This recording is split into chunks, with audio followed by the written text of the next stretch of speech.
The slap didn't sound human. It cracked through the air like a gunshot, slicing straight through the music, the laughter, and the clinking glasses.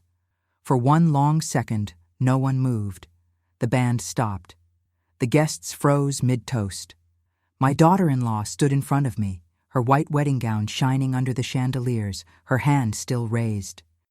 Between her fingers, she held my house keys like a trophy. "You don't need these anymore," she said. Then she hit me. The sting burned, but the real pain wasn't in my face. It was in my chest.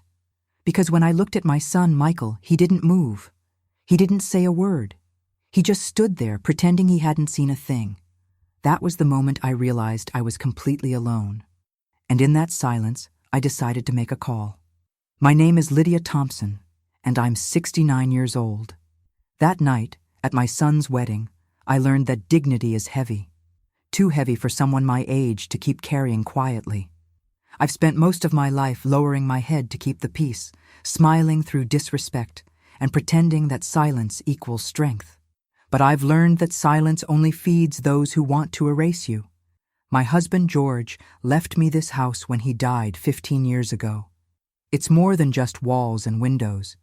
It's the last living part of my history. Every corner holds a sound, a smell, a memory. The smell of gardenias after rain, the laughter of old friends during summer parties, the echo of music in the ballroom we once danced in.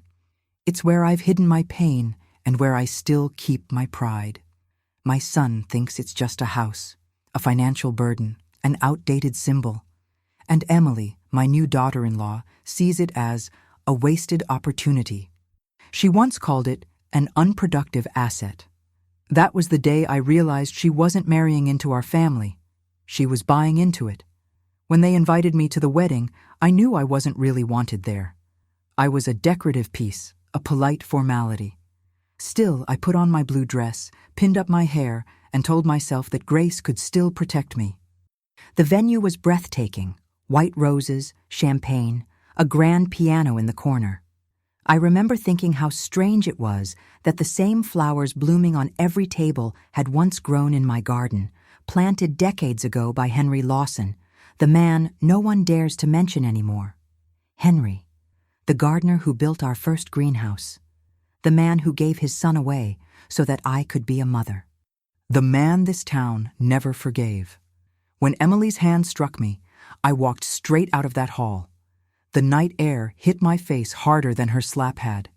My cheeks burned, but it wasn't pain anymore. It was awakening. I reached into my purse, pulled out my old cell phone, and scrolled to a number I hadn't called in over 30 years. He answered on the second ring. His voice was older, but steady. "Lydia?" he said. "Yes," I whispered. "It's time." He didn't ask why. He didn't need to.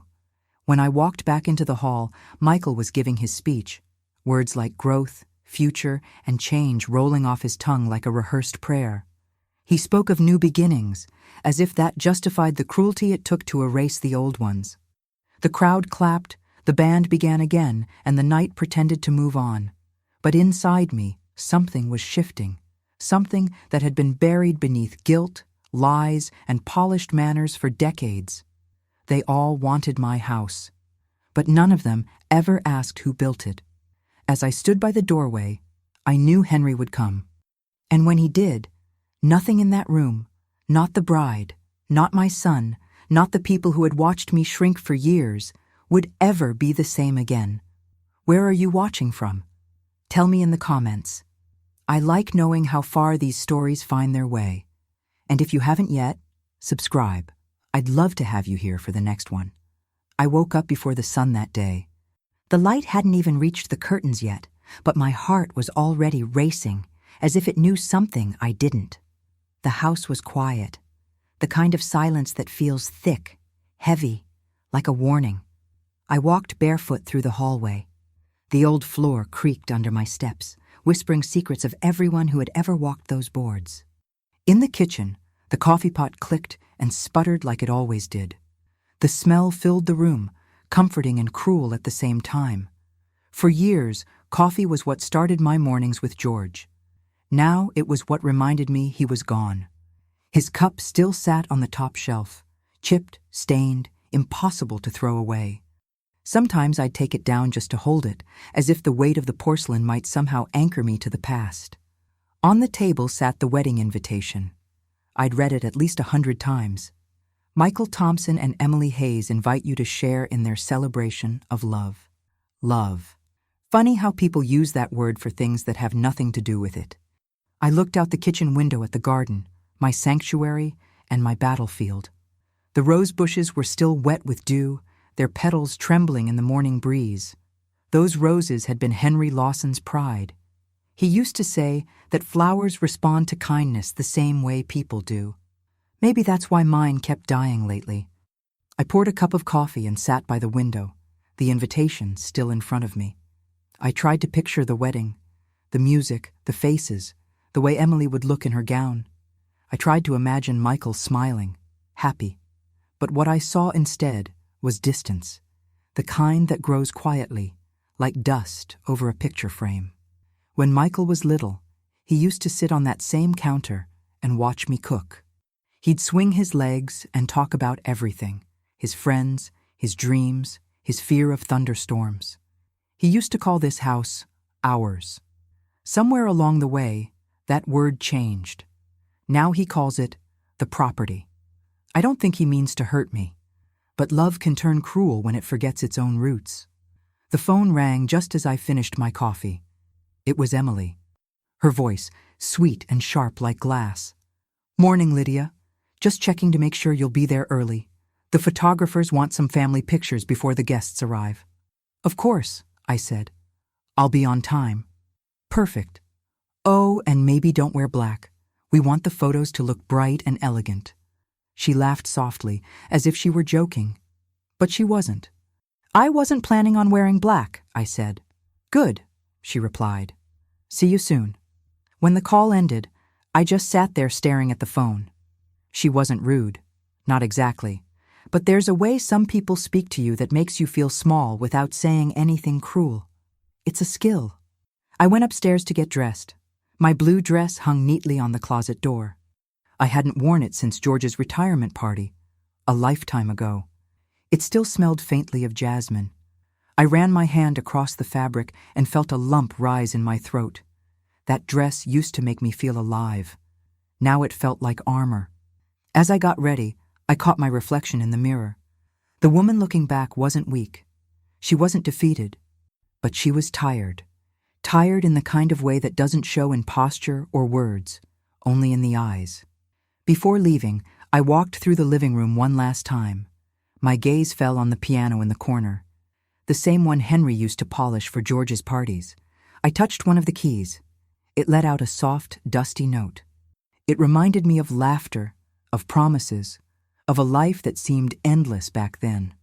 I whispered to the room, "I'll be back soon," like I always did when I left the house. But that morning it sounded different, like a question instead of a promise. Outside, the sky was pale gold. I locked the front door, held the keys in my palm, and for a moment, I hesitated. I thought of Emily's words. "You don't need these anymore." I tightened my grip until the edges bit into my skin. No one was taking this house from me. Not today, not ever. I slipped the keys into my purse and walked toward the car. The wind carried the scent of roses, the ones Henry planted decades ago. They were blooming again, stubborn, beautiful, alive. I didn't know it then, but that was the last peaceful moment I'd have for a very long time. This house has always known who I am, even when I forgot. It breathes with me, it ages with me, it carries the smell of rain on oak floors and the faint music of old laughter in its walls.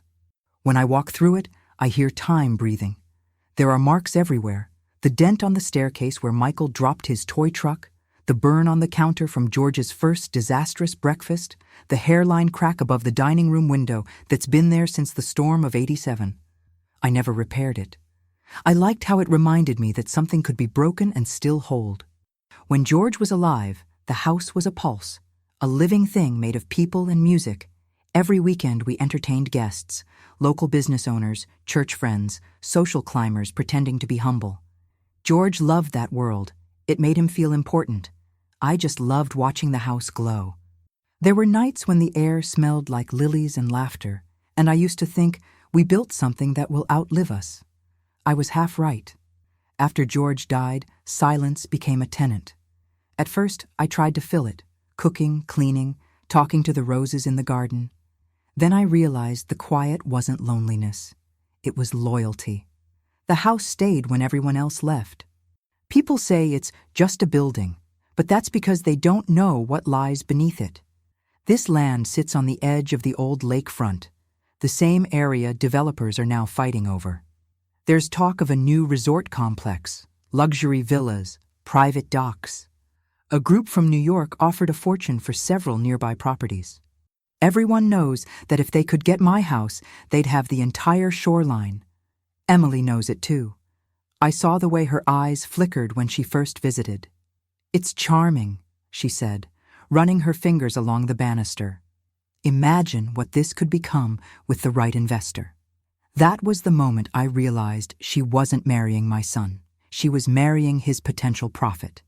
But what no one seems to understand is that this place isn't valuable because of its view. It's valuable because of what and who built it. George used to brag that the house was his design, that he'd chosen every stone.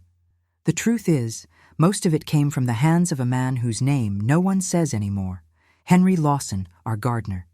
He laid the foundation, planted the first trees, even carved the stone archway that stands at the entrance. I remember him saying once, "Every house needs a heartbeat." When people complimented the architecture, George would smile, take the credit, and move on. I never corrected them. I was young, married, taught that truth can wait when pride is at stake. But truth doesn't wait. It grows like ivy, wrapping itself around silence until one of them breaks. Sometimes I stand at the parlor window and watch the sunlight hit the lake, and I think about all the hands that touched this land before mine. Hands that were rough, brown, steady. Henry's hands. He used to tell me that good soil remembers kindness. I wonder if he knew the same is true for walls. This house has seen too many faces pretending to own it. It has hosted dinners, arguments, births, and betrayals. Yet it never judges. It just holds the echoes. When Emily talks about selling potential, she means money. When I talk about it, I mean memory. To her, this house is a transaction. To me, it's the last honest witness I have left. That's why, when she talks about demolition permits and developers with smiles too polished to be real, I feel my stomach twist. She doesn't understand. If the house goes, the story goes with it. And without that story, who am I? The day before the wedding, I spent hours polishing the wood banister. The smell of lemon oil filled the hallway, and I found myself talking to George out loud, like I used to. "They want to sell what you built," I told him, "but they don't know what it cost." I imagined his voice answering, calm and proud. "Then don't let them." I'm not sure if I was remembering him or inventing him. Maybe both. Before going to bed, I opened the front door and looked out at the garden. The roses were in full bloom, wild and perfect, the ones Henry planted 40 years ago. The moonlight caught their edges, turning them silver. I whispered to the air, "They still remember you." Tomorrow, I thought, I'd see Henry again, though I didn't know it yet. And by then, this house, this land, and every lie buried under it would finally speak. There was a time when Michael used to call me every morning. "Just checking on you, Mom," he'd say, his voice bright, almost childlike. He'd ask if I'd eaten, if I needed groceries, if the roses were blooming. I used to hang up smiling, thinking I'd raised a man who still knew how to love softly. Now, when he calls, it's to discuss logistics, insurance renewals, property taxes, deadlines. Sometimes he forgets to say goodbye. It didn't happen all at once. The distance grew quietly, like a fog that thickens until you can't see when it began. It started after he met Emily. I remember the first time he brought her here. It was spring. The house smelled like jasmine and old wood polish, the kind of scent that belongs to places that have seen too much love. Michael walked in holding her hand, and she smiled, polite, perfect, sharp. There was nothing wrong with her smile. That was the problem. "Mrs. Thompson," she said, reaching out with a firm grip, "you have a beautiful home." I thanked her, though the way she said home made it sound like an investment. That night, they stayed for dinner. Emily asked about the property lines, about maintenance costs, about how much upkeep the garden required. "I don't know how you manage all this on your own," she said, smiling sweetly. "I manage because it's mine," I replied. Michael laughed softly, as if to lighten the tension. But it wasn't tension. It was a line being drawn. After that, he stopped visiting as often. When he did come by, he brought his laptop, took business calls in the living room, paced the hall while I made tea. He'd look around, distracted, barely seeing me or the home that raised him. Once, I found him in George's study, the one I keep locked most of the time. He was standing by the window, staring at the lake. "It's crazy, Mom," he said. "This property could be worth millions. Developers are calling it the next Hamptons." I remember the exact way he said property, not home, not our house, property. That word broke something quiet inside me. I tried to laugh it off. "You think money grows better than roses?" I asked. He smiled at me like you'd smile at a child who doesn't understand. "Mom, it's just business. Times change." "Yes," I said, "but roots don't." He didn't answer. He just looked out at the lake again, like the water might wash away whatever guilt was flickering behind his eyes. The last few weeks before the wedding, our conversations turned rehearsed. He spoke in phrases that didn't sound like him. Long-term potential. Generational wealth. I realized I wasn't talking to my son anymore. I was talking to Emily's echo. One afternoon, he stopped by to discuss the sale. He sat across from me at the kitchen table, the same table where he'd once done his homework. His tone was gentle, rehearsed. "Mom, think about what this could mean. You could move somewhere smaller, easier. You'd be comfortable." "I'm already comfortable here," I said. "But this is an old house. It's too much for one person." "It's not too much," I said quietly. "It's exactly enough." He sighed. "You're being emotional." "I've earned the right," I told him. We didn't speak for a week after that. When he finally called again, it was to invite me to the rehearsal dinner. His voice was polite, distant, as if talking to a client. "Emily really wants you to be there," he said. "Not I want you to be there. Emily. Always Emily." That night, I sat alone in the parlor. I looked around at the portraits on the wall.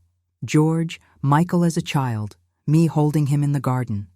That photo was taken by Henry Lawson, back when he worked for us. The way he captured light made everything look alive. It's still my favorite picture. I stared at it for a long time, tracing the edges of my son's little hand gripping mine. And then, for the first time in years, I wondered if maybe Henry had captured something none of us saw back then. A truth that had been waiting in the shadows, patient and unbending. The distance between Michael and me didn't come from miles or words. It came from the weight of a lie he didn't even know existed. That night I stood by the window and whispered to the darkness, "He doesn't know, Henry. He doesn't know who he is." The garden outside was still, the moon hanging low over the lake. And somewhere in that quiet, I thought I heard a voice answer. Not real, maybe memory. "He'll find out when the soil is ready." I didn't know what that meant then, but soon I would. The first time I saw Emily Hayes, she arrived 20 minutes early. That should have told me everything I needed to know. Punctuality isn't about respect when it's calculated. It's about control. She stood on my porch wearing a beige dress that looked like it cost more than my first car. Her hair was neat, her perfume faint, her smile rehearsed. I opened the door, and she extended a hand before even saying hello. "Mrs. Thompson," she said, with that crisp politeness people use when they're already judging you. "It's such a pleasure." "Lydia, please," I replied, taking her hand. Her grip was firm, competitive. She stepped inside and looked around slowly, like an appraiser, not a guest. "This place has such character," she said, her eyes moving across the chandelier, the old piano, the photographs. "You can really feel the history here." "Every corner has one," I said. some louder than others. She smiled, but I could see calculation behind it. Michael followed her in, his face bright and nervous, the way a boy looks when he wants everyone to get along. "Mom," he said, "this is Emily." I nodded. "I've heard a lot about you. Only good things, I hope." "Mostly," I said, smiling back. The conversation started pleasantly enough. Emily complimented the view, asked about my garden, even offered to help with the dishes after dinner. But beneath every word was the faint sound of measuring, like she was sizing up the room, the silverware, me. During dinner, she asked questions that weren't questions at all. "This must be a lot to take care of on your own," she said, glancing at the long dining table. "Do you have anyone helping with maintenance?" "I manage," I told her. "Oh, of course," she replied. "It's just that properties like this can become overwhelming, especially with the taxes and all that." Michael shifted uncomfortably, staring into his plate. I could tell he wanted her to stop, but he didn't say a word. "Emily works in real estate," he explained quickly. "She's just fascinated by old architecture." I looked at her. "Old things have their own way of surviving," I said. "You just have to respect the foundation." Her smile faltered for half a second, just long enough for me to see the steel behind it. Then she said, "Of course, though sometimes rebuilding is the best way to honor something's legacy." That was the first time I realized she already had a plan, a future that didn't include me in it. After dinner, she wandered into the parlor.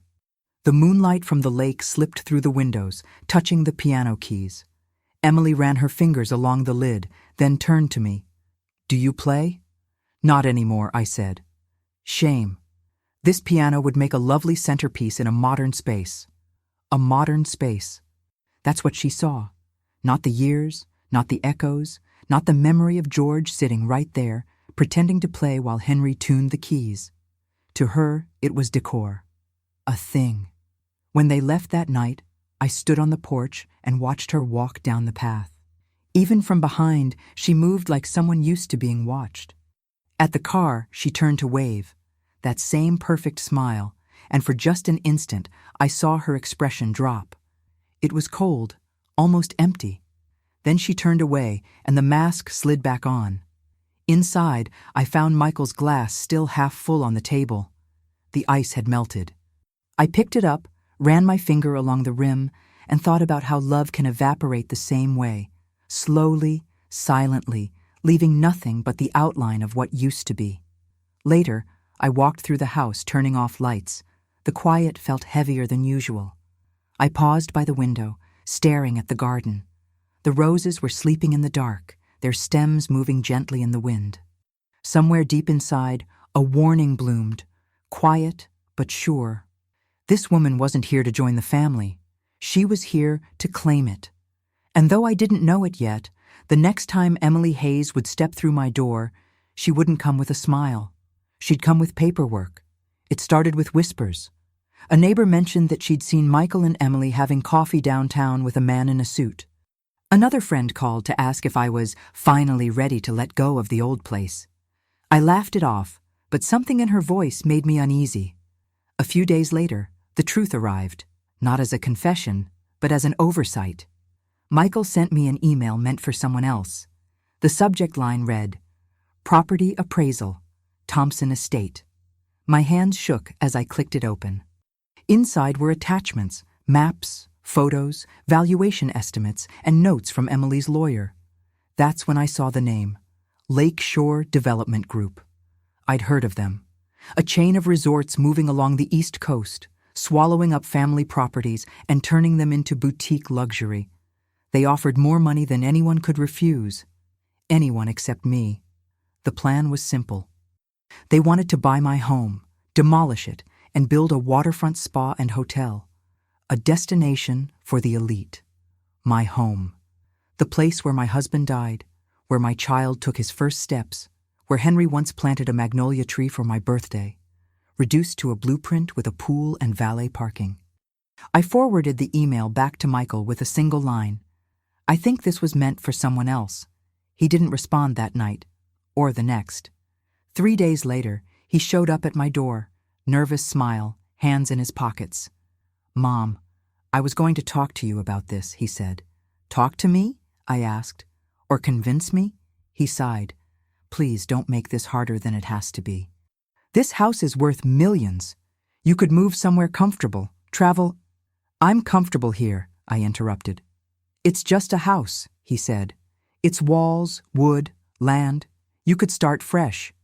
I looked at him, my son, standing in the doorway of the house his real father built, and I realized he didn't see what I saw. He didn't see history or hands or sacrifice. He saw opportunity. Emily arrived mid-argument, her tone calm and syrup-sweet. "Lydia," she said, "I understand how emotional this must be, but this deal could change all our lives. The offer is generous. They'll even name the spa after the family, the Thompson Retreat." I laughed. I couldn't help it.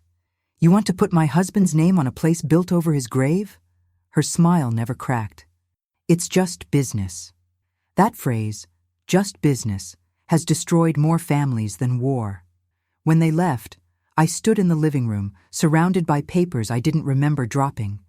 The walls felt closer, the air thinner. I ran my hand along the mantel, tracing the photographs that lined it. George in his navy suit, me holding baby Michael, the garden in bloom. The world they wanted to sell fit inside those frames. That night, I couldn't sleep. I sat by the window watching headlights cross the lake. Every time I closed my eyes, I saw bulldozers instead of roses. The next morning, I went to town to see for myself. The development group's office sat behind a glass facade, all steel and confidence. I walked in, dressed in my Sunday coat. A young receptionist looked up. "Can I help you?" "Yes," I said. "I'm Mrs. Thompson. I own the lakefront property you're trying to buy." Her smile flickered.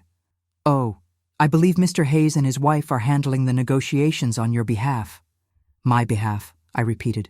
"Interesting." Before she could respond, a man in a navy suit stepped out from the back room. "Mrs. Thompson," he said warmly, "it's an honor. Your son spoke very highly of you." I nodded, though inside my stomach turned. I listened as he explained the vision: modern architecture, sustainability, community enhancement, words that sounded pretty until you realized they meant erasure. He finished by saying, "Of course, you'd receive full credit as the original homeowner, and compensation beyond market value." I stood there for a moment before replying. "You're offering me a fortune to erase myself," I said. "That's not value, that's insult." I walked out before he could answer. Back home, I stood at the edge of the garden. The roses were heavy with bloom, bending under their own beauty. I thought of Henry's words again. Soil remembers kindness. If that was true, this land would never let go of me, not for any price. I decided then that I'd rather die in this house than let them sell its bones. The rehearsal dinner was supposed to be about family. At least that's what Michael told me on the phone. "It's just a small gathering," he said. "You'll love it." But when I arrived at the country club's banquet room, the air was already heavy with whispers. People smiled at me the way people smile at someone who doesn't know a joke is about them. The room smelled of white wine and lilies. Emily had chosen everything: the decor, the seating chart, even the music. I stood there, holding my small clutch, watching servers glide between tables like ghosts. When I caught Michael's eye, he waved quickly, but didn't cross the room to greet me. They seated me at the far end of a long table, next to a cousin of Emily's I'd never met. Her name was Tiffany or Stephanie, I can't remember. She asked polite questions about my dress, then stared at her phone while I answered. At the other end, Emily's family and Michael's friends clinked glasses and laughed. Every so often, someone would glance down the table at me, their smiles just a shade too polite. I felt like a photograph hung on the wrong wall. Dinner was served, some sort of delicate fish, all garnish and no weight. I picked at it while Emily gave a speech about building a future together and honoring family traditions. People clapped, but their eyes drifted toward me. They all knew about the house. They all knew about the fight over it. Maybe they even knew about the legal papers Emily had drawn up. Michael stood to speak next. "This dinner," he said, "is about new beginnings." He looked at Emily, not at me. We're stepping into a future built on love, respect, and, he hesitated, shared values. I felt the word shared like a stone in my throat. The cousin beside me leaned over. "Isn't it exciting?" she whispered. "They're going to do so much with that property." "That property," I repeated softly. My hands trembled in my lap. It wasn't just the distance. It was the erasure. The way they spoke of my home as if it were already gone, as if I were already gone. When dessert came, I excused myself and walked to the restroom. The mirror above the sink was lined with golden bulbs. I looked at my reflection. Lipstick perfect, hair pinned, a stranger staring back. I pressed a hand to my cheek. It felt warm, like fever. I could hear the laughter through the door, muffled but constant. I thought of all the dinners I'd hosted in my house, how people once came to me for warmth, for celebration. Now I was a guest at my own family's table. When I returned, the room had shifted. Emily stood near the head of the table, her hand resting on Michael's arm. They were talking to a man in a dark suit, a lawyer. I recognized him instantly. He used to represent George during land negotiations. My stomach dropped. Emily smiled when she saw me. "Lydia," she called, "come join us." I walked over slowly. "What's this?" I asked, nodding to the lawyer. "Nothing serious," Michael said quickly, "just some paperwork we're reviewing." "About my house?" Emily's smile didn't break. "About our future," she corrected. The lawyer extended his hand. "Mrs. Thompson, a pleasure." I didn't take it. In that moment, something shifted inside me. I realized this wasn't just about money. It was about removal. They weren't only trying to take the house, they were trying to take my story, the only thing I had left that was mine. I excused myself again, but this time I didn't go to the restroom. I walked out onto the balcony. The night air was cool, the lake glittering under the moon. My chest felt tight. I reached for my phone and opened Henry's old number. My finger hovered over the call button. Not yet, not tonight. Behind me, I could hear Emily's laugh floating through the open door, smooth, rehearsed, victorious. I gripped the railing and whispered to the dark, "They're underestimating me." The water below rippled, carrying the reflection of the moon like a silver secret. I closed my eyes, inhaled, and held the phone just a little tighter. Soon, I thought. Soon. On the morning of the wedding, the air felt too light, like the world was holding its breath. The venue was a restored estate just outside the city. All white columns, crystal chandeliers, and manicured lawns. A perfect stage for a perfect picture. I arrived early, carrying my small clutch and the weight of everything unsaid. The parking lot shimmered with luxury cars, their paint glinting in the sun.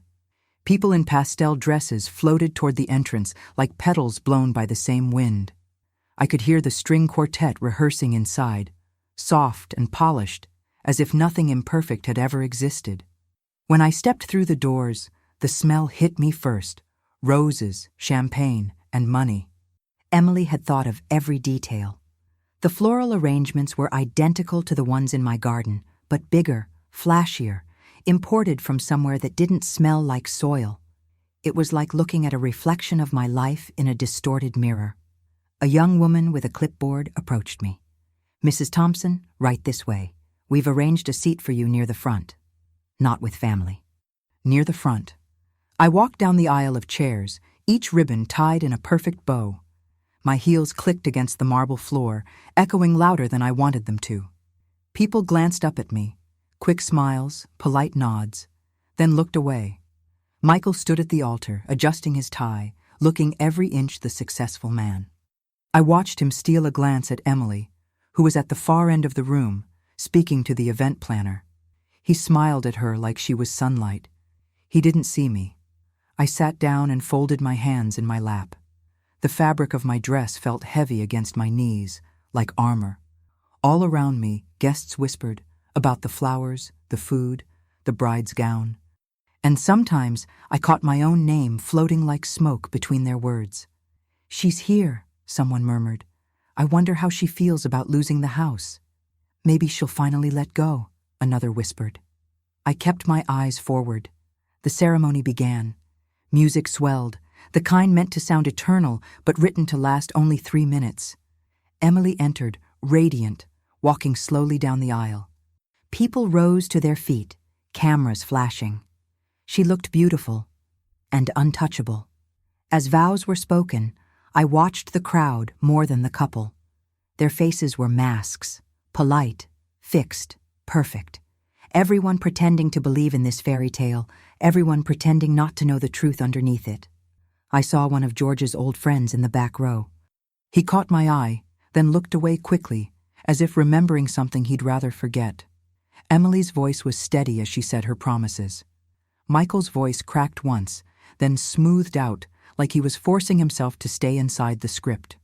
When they exchanged rings, the guests sighed at the beauty of it. But I could see something no one else could. I could see the distance in my son's eyes. He wasn't looking at Emily when he said, "I do."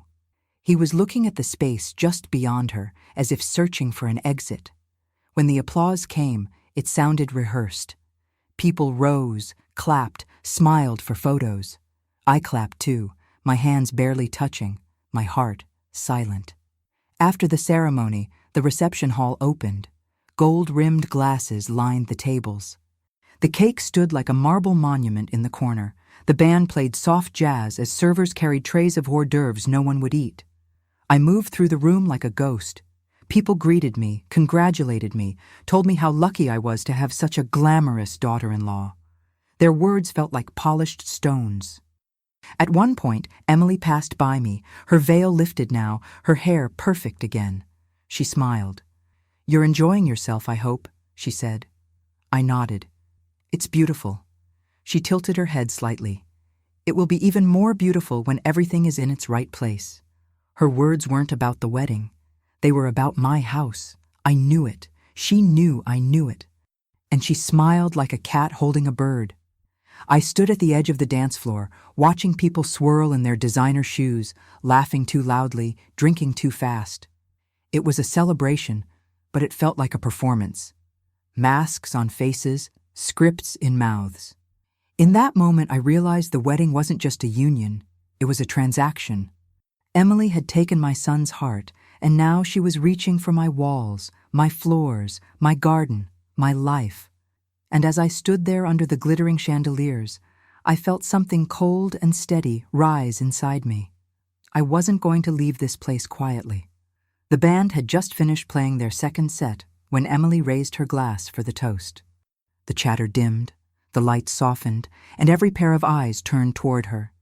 She stood beside Michael, radiant, a woman who looked like she owned the air around her. "First," she said, her voice ringing sweetly through the microphone, "I want to thank everyone who helped us build this new beginning, especially family, those who made sacrifices so that Michael and I can start our life together." Applause, cameras flashing, champagne bubbling. But her eyes weren't on the guests. They were on me.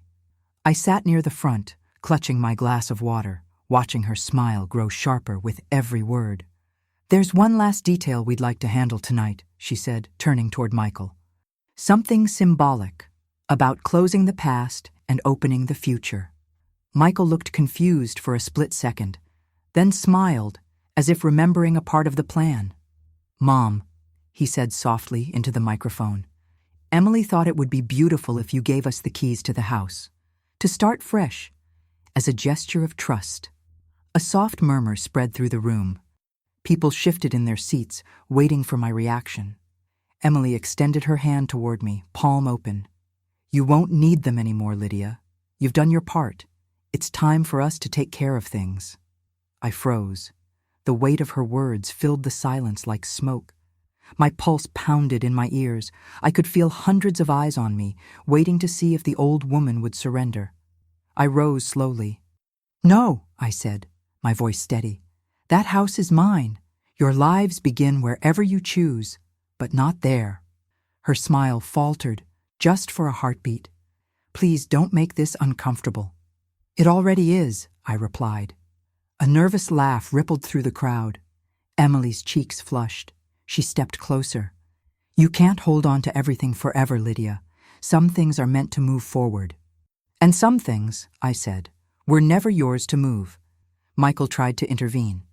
Mom, but before he could finish, Emily's hand moved. Quick, clean, loud. The slap rang through the hall like the crack of a whip. My head jerked to the side, and for a moment, I tasted blood. The room gasped, the kind of collective inhale people take when they know they've just seen something unforgivable. No one moved, not even Michael. The chandelier above us trembled slightly from the vibration. A fork clattered onto a plate somewhere in the back. I looked at her. Her chest was rising and falling, her eyes wide. Not with regret, but with fear that she'd gone too far. You shouldn't have done that, I whispered. Emily's hand shook. She opened her mouth to speak, but nothing came out. The silence felt endless. Then Michael stepped forward, gently taking the microphone. Let's all calm down, he said, voice trembling. It's just a misunderstanding. A misunderstanding. That word pierced deeper than the slap. I turned away, my face burning. I could feel tears pressing behind my eyes, but I wouldn't let them fall here. Not for them. The crowd began to murmur, fragments of pity, judgment, gossip, blending into one indistinct hum. Someone tried to start the music again, to reset the scene, but the rhythm faltered. I walked out. Slowly, deliberately. The hall stretched long ahead of me, the lights flickering slightly as if the building itself disapproved. My heels clicked on the marble floor, each step steadier than the last. Outside, the air was cool and sharp. I could still hear the muffled sound of the band starting up again, people trying to pretend nothing had happened. I reached for my phone. My hands were trembling, but not from fear. Something older than anger was moving through me, something like awakening. When the line connected, I heard a voice I hadn't heard in 30 years. Warm, grounded, alive. Lydia, it's time, I said simply. And just like that, I felt my heartbeat slow. In the silence that followed, I looked back at the glowing windows of the hall. Inside, they were probably laughing again, smoothing over the scandal with champagne and lies. But they didn't know what I'd just done. They didn't know who I'd called. For the first time in decades, I wasn't afraid. The parking lot was nearly empty when I walked out. The air smelled of rain and cigarette smoke, though the sky was clear. Somewhere inside the hall, the music started again, louder this time, as if they could drown the shame with rhythm. I stood under a flickering streetlight, clutching my purse, feeling the sting on my cheek fade into something deeper. I opened my phone. The screen lit my face, a pale reflection in the dark window of a parked car. My finger hovered over a name I hadn't seen in decades. Henry Lawson. I hesitated, not because I doubted the decision, but because I knew that once I called, everything buried beneath this family's pretty facade would rise to the surface. I pressed the button. The dial tone felt endless. Then a click. Hello? His voice hadn't changed as much as I expected. Rough, careful, quiet, like the sound of someone who still worked with his hands. Henry, I said, my voice breaking in half. A pause, then, Lydia. Neither of us spoke for a moment. The silence stretched wide and alive, carrying 30 years of ghosts between us. I shouldn't be calling, I said finally. I knew you would someday, he answered. I looked up at the glowing windows of the hall. Inside, they were laughing again. Emily's laughter, sharp and perfect, floated into the night like broken glass. They humiliated me, I whispered. In front of everyone. They want the house. They think they can take it because I'm old and quiet. Another pause. Then his voice, steady and sure. It's time they remember who built it. I closed my eyes, the memory hitting me like a gust of warm air.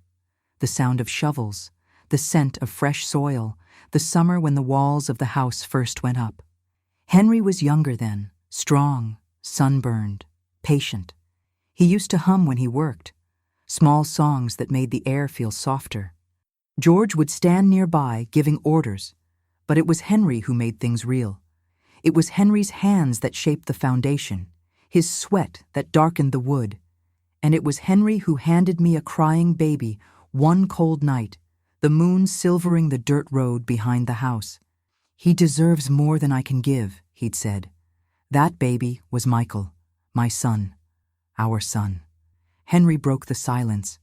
"I heard about the wedding," he said. "Everyone did," I replied bitterly. "I heard about the slap, too." My breath caught. "News travels fast." "In small towns," he said softly, "shame travels faster than truth." That line hit me harder than the slap had. "Don't come," I said instinctively. "It's too messy." "I'm not coming for them," he said. "I'm coming for what's mine." There was no anger in his voice, just resolve. The wind picked up. I could hear the lake shifting in the distance, its surface rippling under the moonlight. Somewhere inside the hall, a cheer went up. Maybe the cake, maybe the dancing. My family, celebrating my erasure. "You'll cause a scene," I said. He chuckled. "Then let it be a beautiful one." I laughed through tears. "You haven't changed." "Neither have you," he said. "You're still standing." I wanted to tell him everything, about the years of silence, the lies, the loneliness, but the words tangled in my throat. So I said the only thing that mattered. "They're selling the house, Henry. The house you built." He was quiet for a long time. Then he said, "Not yet, they're not." The line went silent. I looked down at my phone. He'd hung up. I stood there, still, my hand trembling slightly. The parking lot felt endless around me. The ballroom's lights glowed behind the glass doors, golden and false. Somewhere deep inside, beneath the humiliation and the ache, something strong began to move. An old, steady heartbeat I thought I'd buried. I pressed a hand to my chest. The rhythm was back. When I got into my car, I didn't drive home. I just sat there, engine off, watching the night drift by in the rearview mirror. I could almost see him walking through the garden again, dirt under his fingernails, humming softly while planting the roses that still bloom by the front steps. I whispered into the dark, "Come if you must." And I knew he would. He came at sunset. I remember because the light changed right before he appeared. That hour when the sky turns the color of old honey and everything feels suspended as if the world is waiting to inhale. The wedding reception was still roaring inside the hall. Music, laughter, the clinking of glasses. You'd never know a storm was about to walk through the door. I was standing near the entrance, pretending to watch the dance floor, pretending not to be counting the minutes since that phone call. My cheeks still ached faintly, but something else had replaced the humiliation. A quiet pulse of anticipation. The doors opened, and the noise swallowed itself. At first, no one understood what they were seeing. A man in a dark suit, a little worn at the elbows, his hair gray, his shoulders still square. His boots carried the dust of the road. He wasn't supposed to belong in a place like this, not among sequins and champagne. But I knew him instantly. Henry Lawson, 73 years old, the man this town had reduced to a rumor. The man who had built half of it with his bare hands. The man who, decades ago, had given away his newborn son and vanished with a broken heart and a promise of silence. And now he was walking straight into the wedding of that same child, a son who didn't know his own story. Whispers started. Gasps.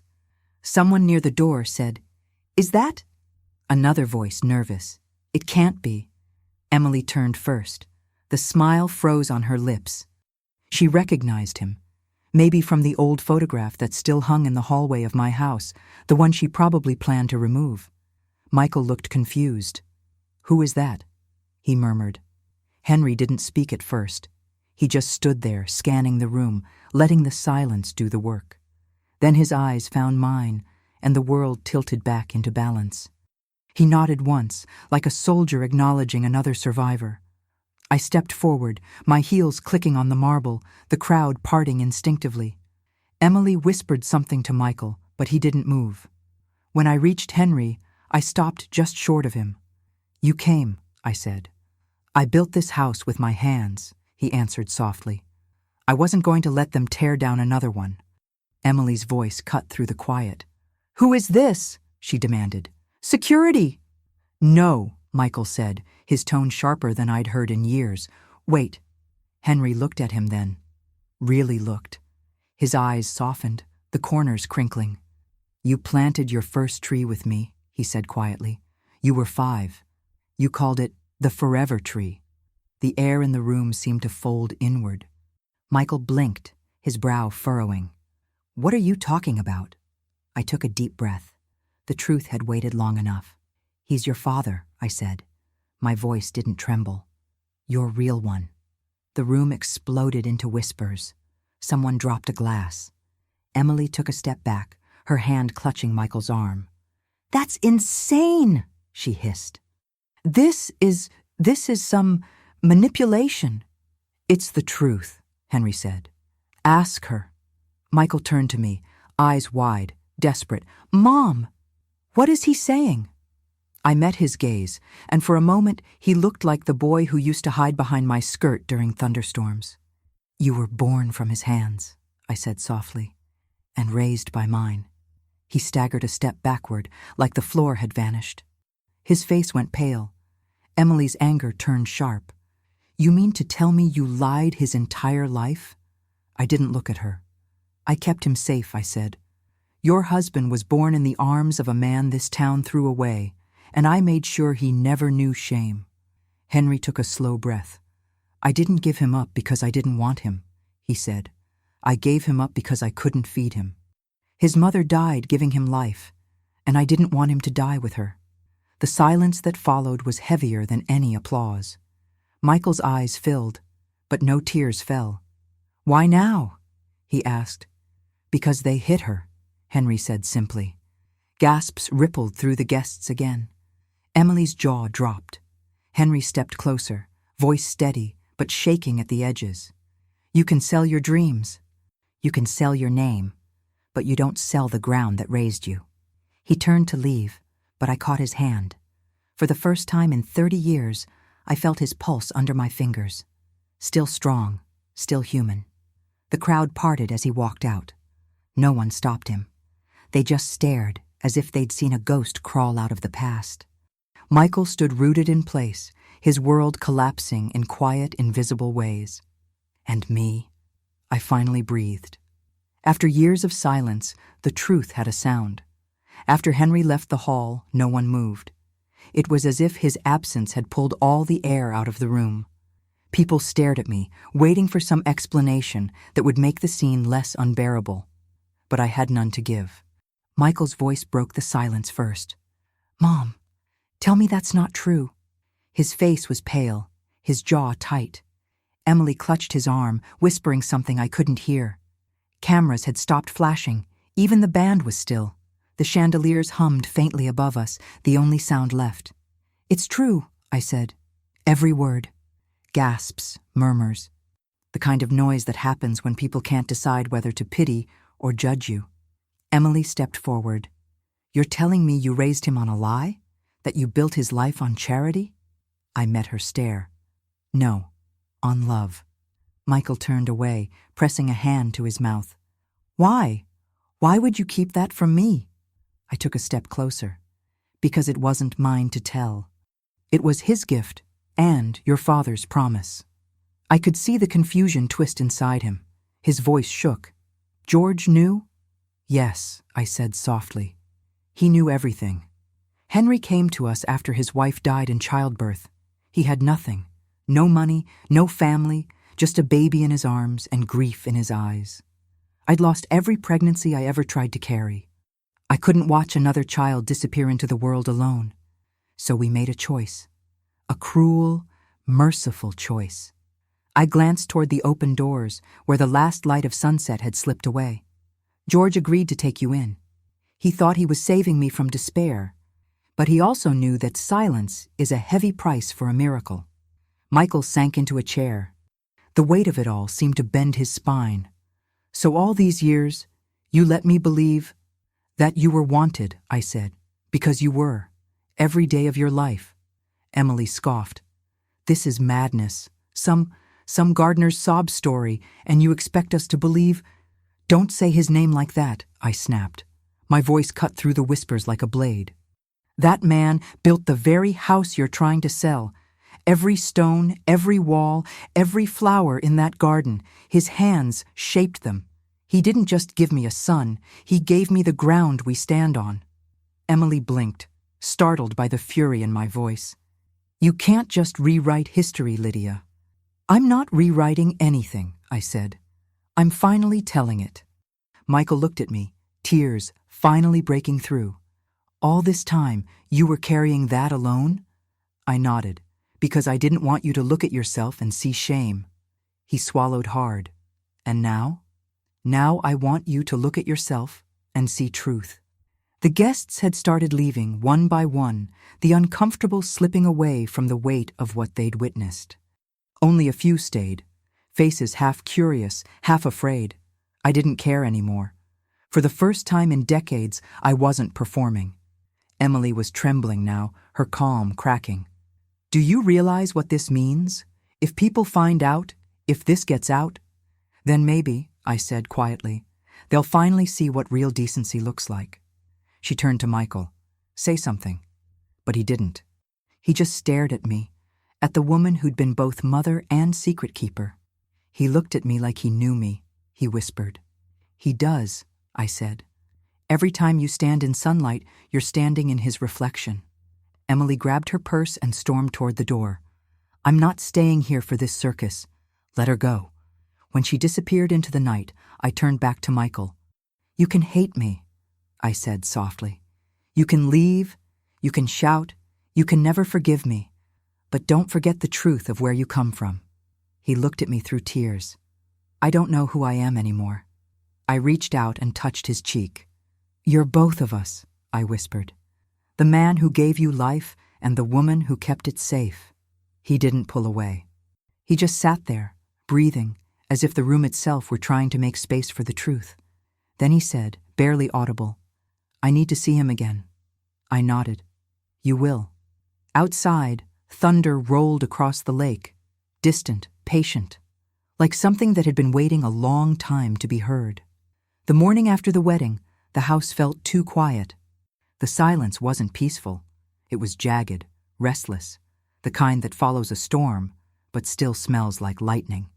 I found Michael sitting on the porch steps, elbows on his knees, staring at the garden without really seeing it. His tie was still around his neck, loosened, his shirt wrinkled. He looked like a man who hadn't slept. He didn't look up when I opened the door. "They're already talking," he said. "People saw everything." "I figured they would," I replied. "They always do." He rubbed his hands over his face. "Emily's gone to her parents.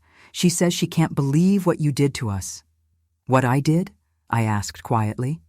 He turned toward me, his eyes bloodshot. "You humiliated us. At my wedding. You destroyed everything." I took a slow breath, forcing my voice to stay calm. "I didn't destroy anything that wasn't already broken." He stood up sharply. "Don't do that. Don't turn this into some moral lesson. You lied to me my whole life." I stepped closer, but he moved back. "You think I wanted to?" I asked. "You think I wanted to spend 30 years holding a secret that burned every time I looked at you?" "You should have told me," he said. "You had 1,000 chances. Would it have made you love me more or hate me faster?" He didn't answer. His hands were shaking now, the same way George's used to when anger and grief tangled inside him. "You kept my father from me." "I kept your father's promise," I said. "He asked me to raise you as mine, to give you a life he couldn't." Michael's voice cracked. "And what about what I wanted?" "You were a baby," I whispered.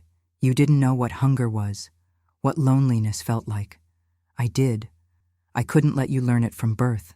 He paced the porch, muttering to himself, trying to rebuild logic from rubble.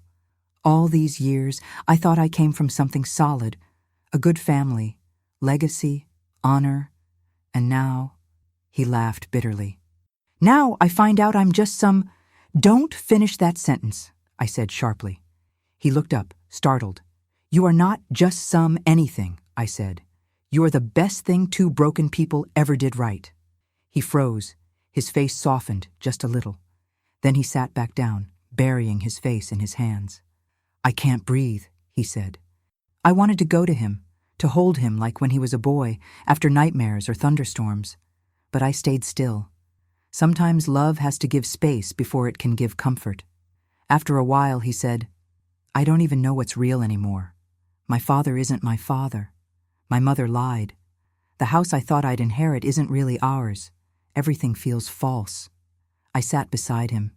It's not false, I said softly. It's layered. You come from hands that built and hearts that protected. That's real. Maybe the truest thing you've ever had. He stared at the garden where the morning light hit the petals of the roses. He built this, he whispered. Henry. Yes, I said, every stone, every flower. You grew up playing in his work without ever knowing his name. Michael's jaw clenched. And he just stayed away? He promised, I said. He thought silence was mercy. So did I. He stood suddenly, pacing again.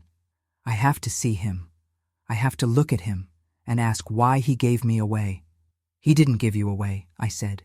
He gave you a chance. Michael turned, tears sliding down his face now. Then why does it feel like loss?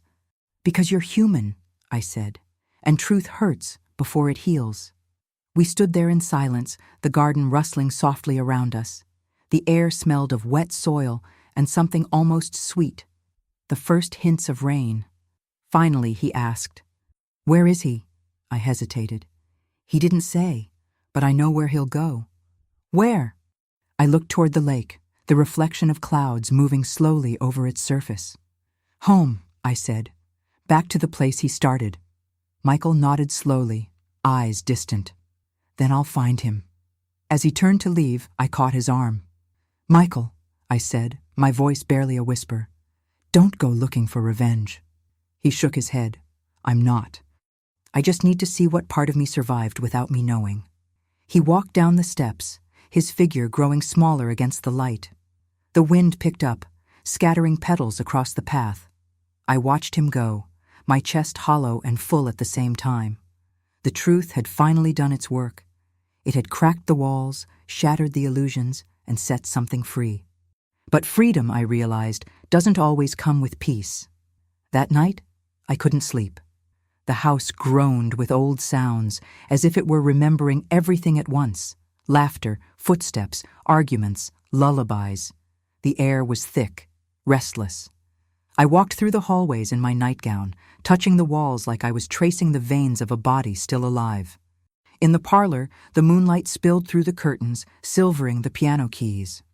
I sat down, pressed one note, and listened as it faded into the quiet. It sounded hollow, like the echo of a truth that had taken too long to be spoken. I reached for the photo on the mantel, the one taken the week Michael came home as a baby. George was standing beside me, proud, pretending not to be afraid. I was holding the infant, and Henry had been the one behind the camera. He'd captured something no one else saw, the tremor in my smile, the grief behind George's posture. He must have known even then that a photograph can tell what a mouth won't. I remembered that night clearly, the night the baby became mine. Henry had come to the house soaked from the rain, the child wrapped in a thin blanket. His wife had died 2 days earlier, and he hadn't eaten since.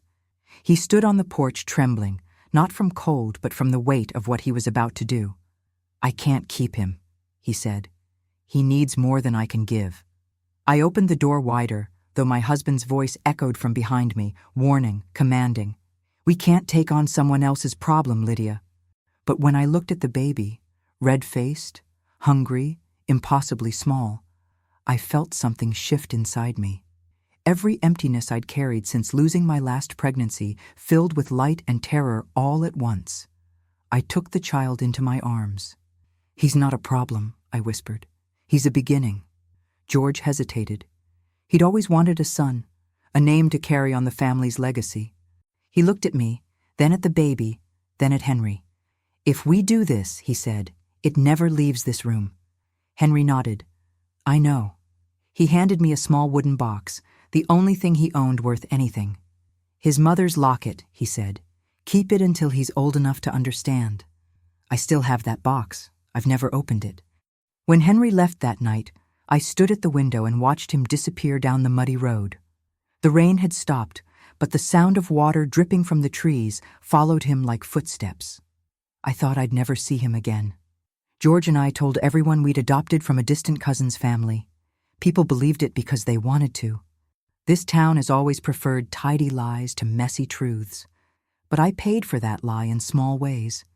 Every time Michael smiled with Henry's eyes, every time his hands moved with that same quiet precision in the garden, I'd see it, feel it, and swallow it back down. I remember the first time Michael called me Mom. He was 3. He had fallen in the yard, scraped his knee, and ran crying toward me. The word came out instinctively. Desperate, trusting. I cried after he went to bed that night, not out of guilt, but because I finally belonged to something. I told myself I'd confess when he was older, but the years slipped past. Then George died, and the silence became habit. I convinced myself it was mercy. I told myself that love built on a secret could still be love. But standing there now, in the empty parlor, I saw it differently. The truth hadn't destroyed us. The lie had.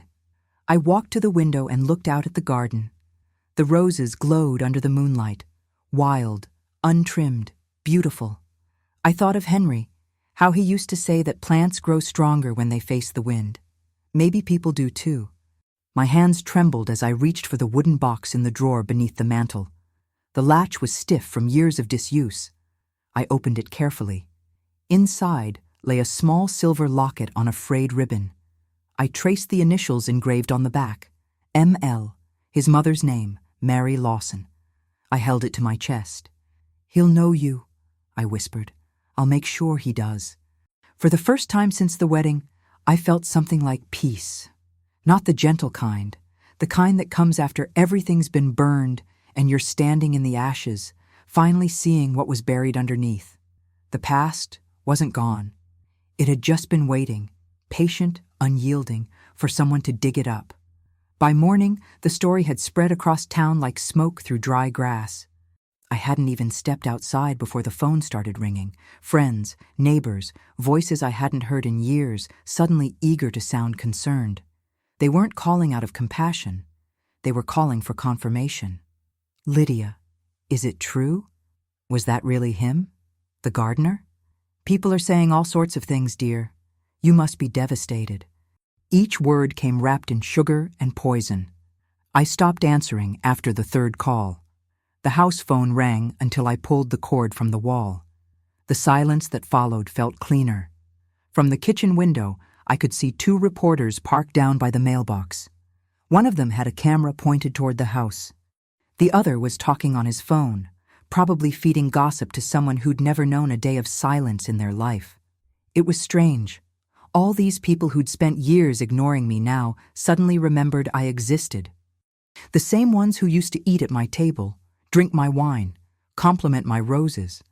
They were the first to whisper when my husband died, when my son grew distant, when the house started to look too big for one woman. In this town, appearance isn't just everything. It's the only thing. I made tea and sat in the parlor, letting the steam rise between my hands. Every time I blinked, I saw the faces from the night before, shocked, horrified, curious. No one there had cared about truth. They only cared about the spectacle. The knock came around noon, soft, hesitant. For a moment, I thought it might be Michael. But when I opened the door, it was Mrs. Whitaker, my neighbor from 3 houses down. Always immaculately dressed, always carrying the air of someone who thinks sympathy is a form of currency. "Lydia," she said, lowering her voice as if the roses might be listening. "I just wanted to check on you. I can't imagine what you're going through." "Then don't," I said, stepping aside. "You'll only wear yourself out." She blinked, startled, but recovered quickly. "You know people are talking. They always are. It's just Henry Lawson," she continued. "I remember him from when we were young. People said—" "I know what they said," I interrupted. "They said he was trouble because he worked too hard and loved too deeply and didn't know how to look small when standing next to men who owned him." Her mouth opened, then closed again. I almost felt sorry for her. Almost. "You should rest, dear," she said at last, retreating. "You must be exhausted." "I've been exhausted for 30 years, I said. "It's nothing new." When she left, I locked the door and leaned against it. The sunlight through the curtains made patterns on the floor, the same way it used to when Michael was little.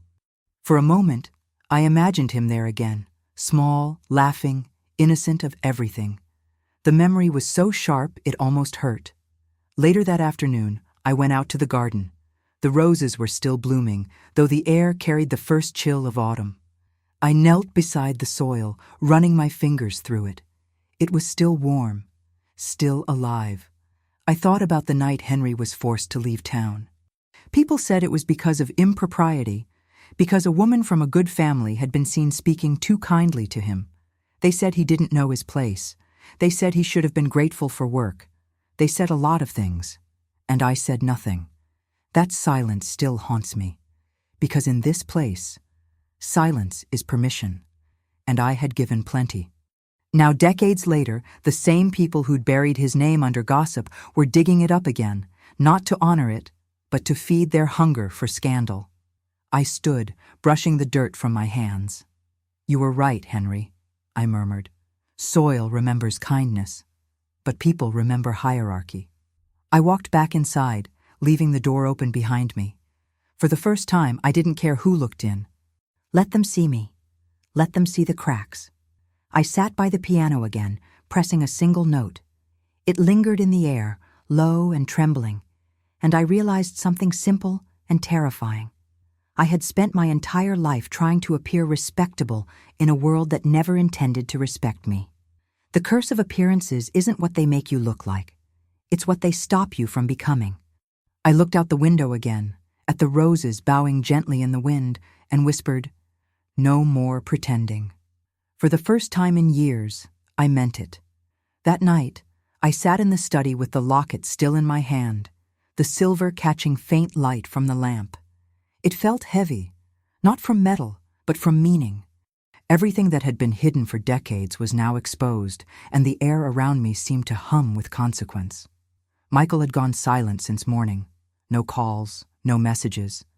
I didn't know if he was with Emily or alone somewhere trying to find the pieces of his name. Either way, I let him have the space. A truth that deep doesn't settle in a day. It has to hurt its way into understanding. I looked at the old family portraits on the wall, George's solemn face, Michael's childhood grin, my younger eyes staring ahead, pretending to know what forever meant. Underneath it all, the truth pulsed like a heartbeat no one wanted to hear. This inheritance was built on borrowed blood. And now, the cracks had finally reached the surface. The doorbell rang. My stomach tightened. For a moment, I thought it might be another reporter, or worse, Emily, coming to claim what she still believed was hers. But when I opened the door, it was Henry. He stood there under the porch light, his hat in his hands, rain clinging to the edges of his coat. His hair was thinner, his back slightly bent, but his presence was the same, quiet, steady, alive. "You shouldn't have come," I said softly. "I couldn't stay away," he replied. "It didn't feel right, leaving you to face them alone." I stepped aside. "Then don't stand out there in the rain. Come in." He entered slowly, his boots leaving faint marks on the tile, the same floor he'd helped lay 40 years ago. He looked around, his eyes tracing every corner like a craftsman greeting his work after a long absence. "You kept it," he said. "Every piece," I answered, "even the parts that broke." He nodded, walking toward the fireplace. "This house still breathes," he said. "I can feel it." I smiled faintly. "It's been holding its breath for years." We sat in the parlor, the silence between us more comfort than distance. For a while, neither of us spoke. The rain began tapping softly on the windows, the sound of time itself. Finally, he said, "He looks like her, you know. His mother. The eyes, mostly." I nodded. "He has your patience, too. And your way of looking at the world like it's something you could fix if people would just stop breaking it." Henry chuckled softly. "That's not patience. That's foolish hope." He reached into his coat pocket and pulled out a small folded piece of paper, brittle with age. "I found this," he said. "It's the deed. The original one. Your husband never filed the last transfer. I frowned. What are you saying? I'm saying this house isn't legally his estate, Henry said. It's still under the first joint ownership, mine and his. George never finalized the papers, probably thought no one would ever check. The words hit like a quiet earthquake. So technically, he nodded, technically half this house was always mine. I sank back into my chair, stunned. For decades, I'd lived here believing the home was my husband's legacy, my inheritance of love and loss. But half of it had always belonged to the man who built it. Henry looked at me gently. I don't want it, he said. I never did. I just thought you should know. If anyone tries to take it from you, you have something stronger than sentiment. You have law. My eyes stung. You came here to protect me again. He shook his head. No, I came here to finish what I started. Outside, lightning flashed over the lake, its reflections splitting across the glass. For a moment the whole room glowed, two old souls sitting inside a house that had survived them both. Do you hate me for what I did? He asked quietly. I looked at him, at the lines time had carved into his face, at the gentleness still in his eyes. No, I said. You gave me something I thought I'd lost forever. A son. A reason. He smiled faintly. And what did it cost you? Everything worth keeping, I said. The rain grew heavier, filling the air with rhythm. The papers lay between us on the table, the ink faded but legible. Proof that truth can survive even bureaucracy. Henry leaned back, exhaling deeply. Maybe now the house can finally belong to the right story. I looked around, at the photographs, the piano, the walls that had heard too many lies, and for the first time, I didn't see property. I saw testimony. The inheritance wasn't broken after all. It had just been waiting to be reclaimed. The storm passed by dawn. The rain stopped, but the world outside still glistened with its memory. Puddles along the driveway, leaves stuck to the porch, the faint smell of wet soil rising through the open windows. The air felt washed, lighter somehow, like the house itself had exhaled. Henry was still there, sitting by the kitchen table. He'd made coffee, strong and dark, the way he always used to when George had him work long hours in the yard. The sound of the percolator bubbling filled the silence between us, soft and rhythmic, like a heartbeat. You didn't sleep, I said. Didn't need to, he replied. Been sleeping through life long enough. I smiled faintly. You always had a way of turning pain into poetry. He handed me a mug. And you always had a way of making it sound less like pain. We sat quietly for a while, watching sunlight creep across the kitchen floor. The house looked different in that light, tired but dignified, like an old soldier wearing his medals again. Finally I spoke. He's coming, you know. Michael, I can feel it. Henry nodded, his gaze distant. He should. A man needs to face the roots that grew him. I took a sip of coffee, bitter and grounding. He hates me right now. He doesn't, Henry said. He's just lost. Lost people sound angry. It's how they protect the little truth they've managed to grab onto. His words sank into me, heavy but kind. Do you hate me, Henry? I asked softly. He looked up, surprised. For what? For keeping him. For raising him like he wasn't yours. He shook his head. No, I hate myself for letting you carry it alone. The confession hung in the air between us, fragile as glass. I thought I was doing the right thing, I said. George told me it would be mercy. That silence would save him. But silence doesn't save. It only delays the wreckage. Henry's eyes softened. You gave him roots when I could only give him soil. The words hit deep, the kind of truth that doesn't wound but mends. We sat in silence again, both of us staring out at the garden. The roses were still wet from the rain, bending gently in the breeze. Henry smiled faintly. Still standing, he said. They always do, I replied, even when they shouldn't. He turned to me. You could have sold this place 12 times. Why didn't you? I traced the rim of my mug. Because it's the only thing that ever stayed. The house, the garden, the memories, they're proof I existed.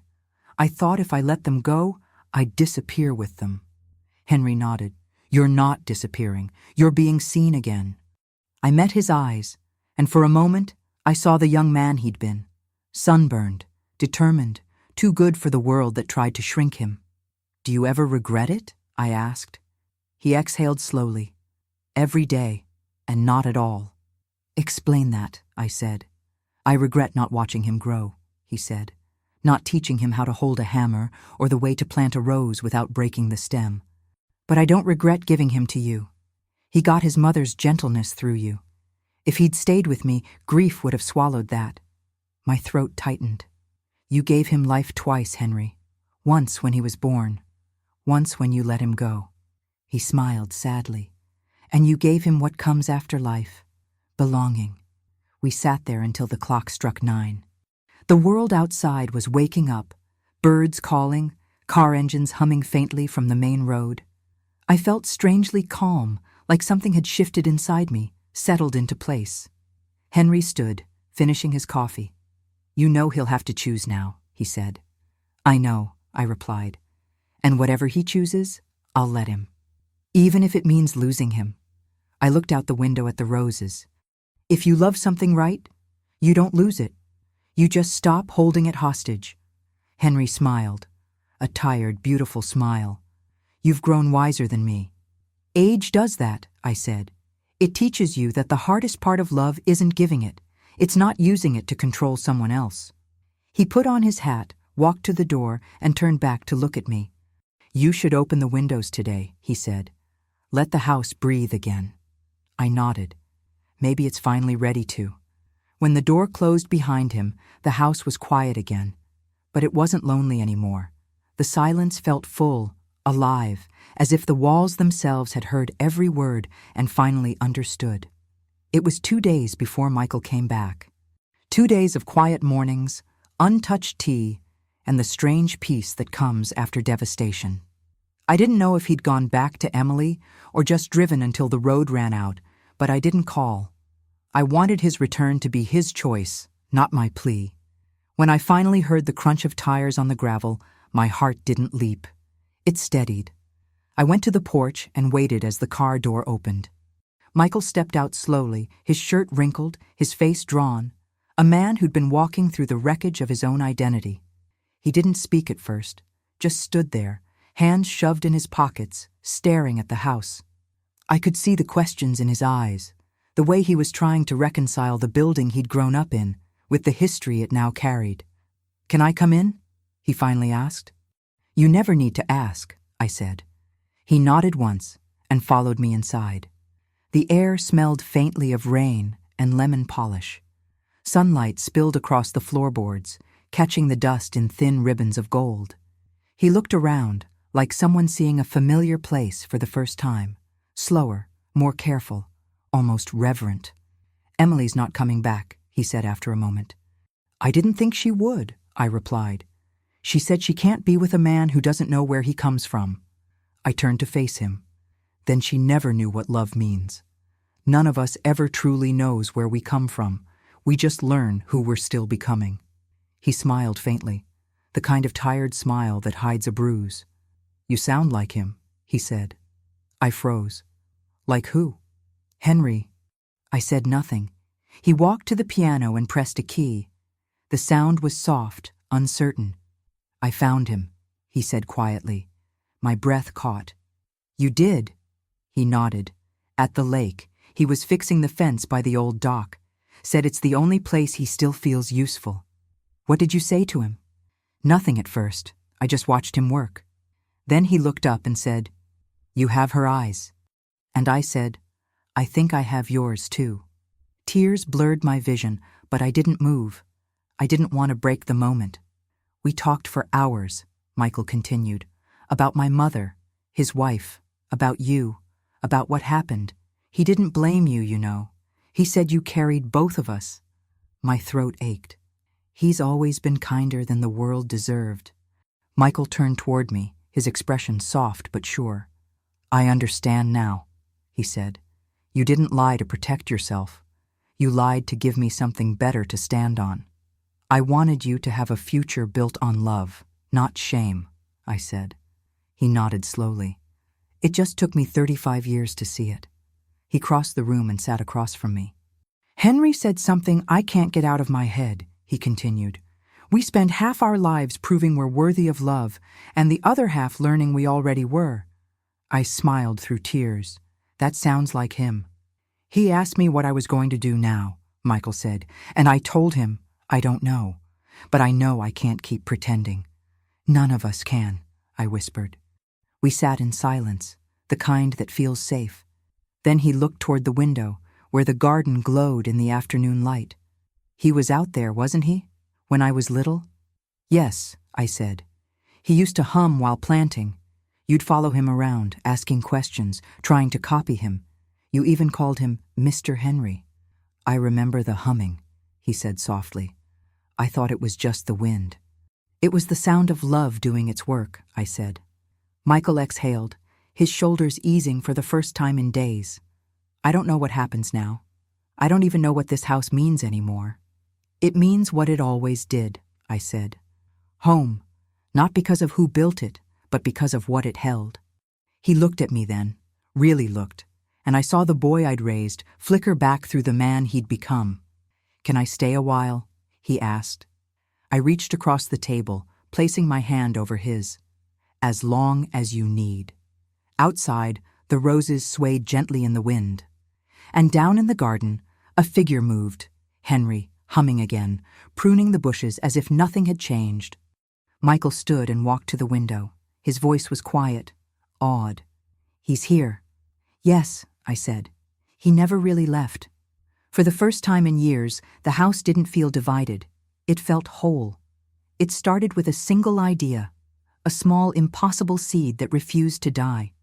After everything that had happened, after every silence and every truth finally unearthed, the question came to me one morning as I walked through the garden.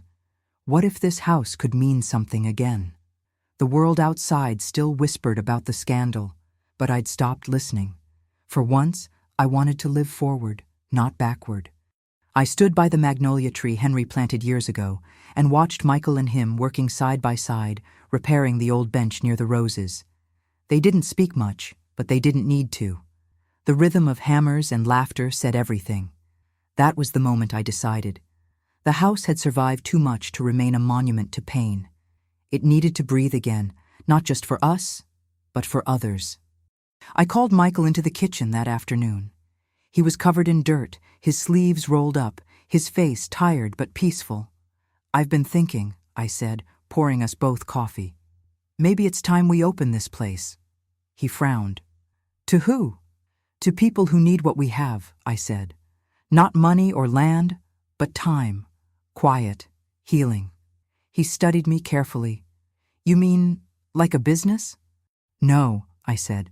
Like a refuge, for women who've lost themselves, for anyone who's forgotten what dignity sounds like. He leaned back in his chair, nodding slowly.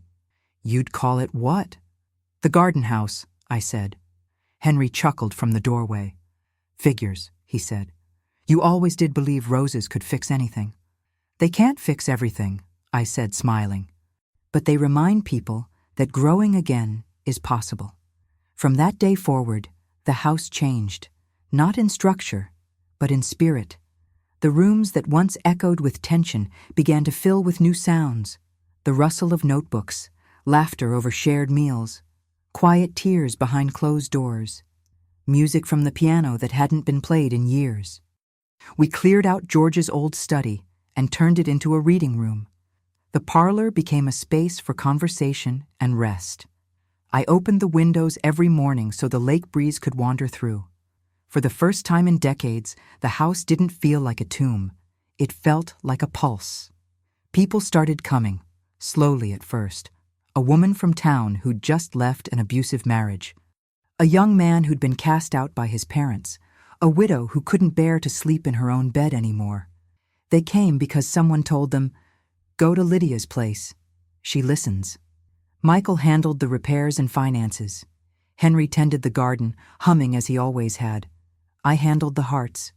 Each night, I'd walk through the halls, hearing low voices, small laughter, the sound of healing too shy to name itself. I thought of how much this house had witnessed. Lies, shame, loss, and how it was now sheltering truth instead. One evening, I found Henry sitting on the porch, staring at the horizon. "Never thought I'd see this place alive again," he said. "It was never dead," I replied.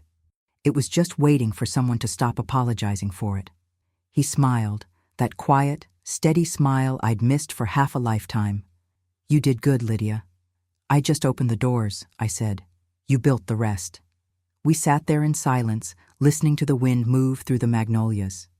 The sun dipped low, turning the sky gold and crimson. It looked like forgiveness. Inside, I could hear Michael laughing with one of the guests, the kind of laugh that comes from deep in the chest. For the first time since he was a boy, it sounded unguarded, whole. Henry stood, stretching. "You think it'll last?" "Yes," I said, "because it's not built on ownership anymore. It's built on belonging." He nodded, looking out toward the lake. "Then maybe this old soil's done its work after all." And as I watched him walk down the path toward the roses, I realized the house was no longer just mine. It had become something larger, something honest, a home for broken people learning to bloom again.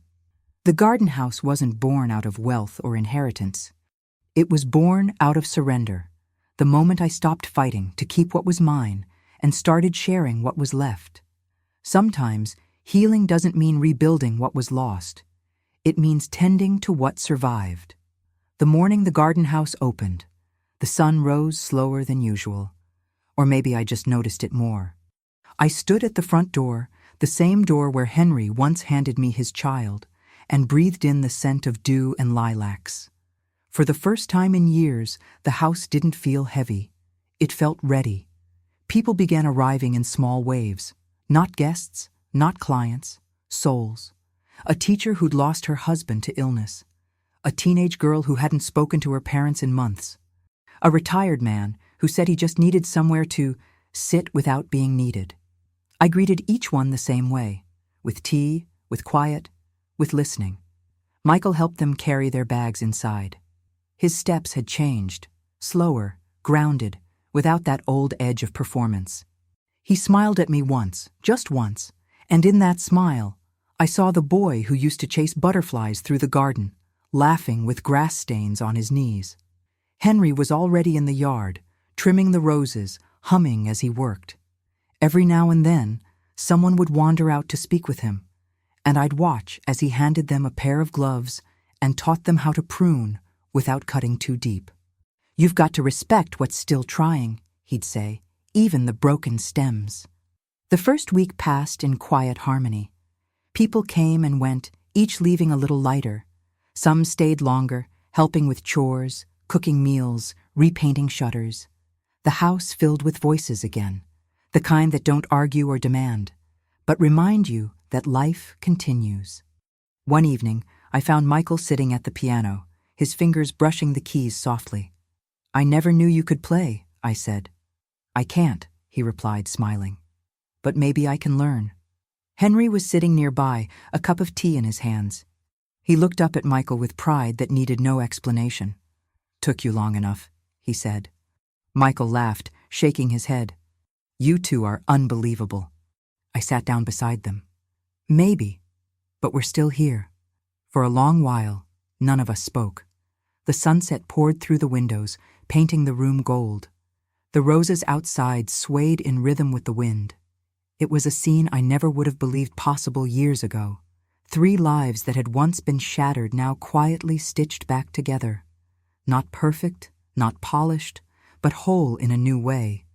Later, when the guests had gone to their rooms and the house settled into night, I walked through each hallway slowly. My footsteps sounded different now. Lighter, sure. Every room had a new story. A woman sleeping peacefully after months of nightmares. A letter of gratitude folded neatly on a desk, a half-played melody still lingering in the air. When I reached the front door, I paused. The moonlight reflected on the lake, turning it to silver. I thought of George, the man who'd tried to build legacy out of image. I thought of Emily, the woman who tried to buy belonging with property. And then I thought of Henry, who built with his hands what others only dreamed in blueprints. This house had survived all of us. I stepped outside and sat on the porch. The night was cool, full of the scent of wet earth. Henry joined me a few minutes later, carrying 2 cups of tea. We sat in silence, watching the lights of the house glow warm behind us. He finally said, "It's funny, isn't it? You spent your life keeping people out, and now you're the one welcoming them in." I smiled. "Maybe that's what the house wanted all along." He nodded. "Maybe what you wanted too." The crickets sang, soft and steady. Somewhere inside, I heard Michael laughing again, lighter this time, easier. Henry took a slow sip of tea. "You think he forgives us?" "I think he understands," I said. "And that's better." The stars above the lake shimmered faintly, their reflections rippling in the water. I breathed in the night, the scent of roses and rain, and felt the world settle into quiet balance. "I used to think survival was the end of the story," I said. "Now I see it's only the beginning." Henry smiled. "Then here's to beginnings." We raised our cups like a prayer, clinking them gently. The wind carried our laughter across the garden, over the magnolias, across the lake, into a world that, for once, wasn't cruel. And in that moment, I understood. The house wasn't just standing. It was living again. So was I. If you had told me a year ago that my life would end up here, in a house filled with strangers, laughter, and truth, I would have smiled politely and poured you more tea, the way people do when they don't want to argue with miracles. But now, every corner of this home reminds me that what breaks us isn't always tragedy. Sometimes it's the silence we keep around it. I've spent most of my years trying to protect appearances, my marriage, my family name, my place in a town that measured worth in whispers. I thought dignity meant being quiet. I thought strength meant never letting anyone see you bleed. But the truth is, dignity lives in honesty, and strength grows in the open air of confession. When Emily hit me that night, I thought she'd taken something from me: respect, safety, pride. But in the echo of that slap, something else happened. I woke up. The fear that had been curling inside me for decades finally uncoiled. That was the moment I stopped being silent about the things that deserved a voice. The house became my teacher. It taught me that history doesn't end when people leave it. It waits, patient, unmovable, for someone brave enough to listen. Every time I walk through its halls now, I hear not ghosts, but lessons, forgiveness, endurance, and the quiet courage of staying. Michael still lives here for now. Some days he helps in the garden. Some days he disappears down to the lake with Henry, their laughter echoing through the wind like music I never thought I'd hear again. Watching them together is like watching time mend itself. A father and son not bound by blood, but by the choice to love anyway. I still open the front door every morning just to breathe. Guests come and go, carrying pieces of the house with them. Not the kind you can hold, but the kind that settles under your ribs and makes you remember your own softness. The garden house is alive because people are. It isn't charity. It's recognition. A place that says, you are not what they did to you. You are what you choose to do next. I've learned that love is not ownership. It's stewardship. You care for what you're given, but you don't cage it. You build, you protect, and when the time comes, you open your hands and let it fly. That's how I love my son now. That's how I love Henry. That's how I love this home. Sometimes, late at night, I sit on the porch with a cup of tea and listen to the crickets sing. The air smells like wet earth and magnolia. The moon reflects on the lake like it's watching us, approving somehow. I think of everyone who tried to take this house from me, and I don't feel anger anymore. Only gratitude. Because if they hadn't tried, I might never have remembered what it was worth. To anyone listening, wherever you are, don't wait for someone to give you permission to tell your truth. Don't let comfort disguise itself as peace, and don't ever believe that age means the story's over. Sometimes it's the only reason it finally gets told right. This house has outlived shame, greed, and silence. It will outlive me too. And that's the beauty of it. Things built on love, real love, don't end. They just keep finding new voices to carry them forward. So, If you ever pass by the lake and see a house with open doors and roses climbing its porch, come in. Sit a while. Tell your story. Let the soil remember you, too. Where are you watching from, my dear? Tell me in the comments. And if my story found you, let it remind you to protect your own home, your truth, your dignity. Like, share, subscribe, and if your heart feels called, send a super thanks to help another story bloom. See you in the next life story with love and respect.